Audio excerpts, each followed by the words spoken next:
రెప్పలు వాలిన సుప్తమవని వెలుగుంది, లిప్తపాటు మనుగడలో ప్రజ్వరిల్లు తేజముంది. భయపడేందుకేముంది, తెరచాటున ఉన్నదేదో స్పష్టంగా తెలిసిపోతే తడబడేందుకేముంది. అడుగు వేయుదారేదో ఎదురుగా కనిపిస్తే అలుపు సహజమే కాని ఆదమరుపు రాదు.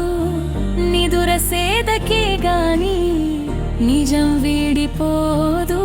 గెలిచినా ఓడినా వాడని నిబ్బరముంది. అంగే గ్రీష్మాన్ని మల్లెల పరిమళంతో నింపుతుంది.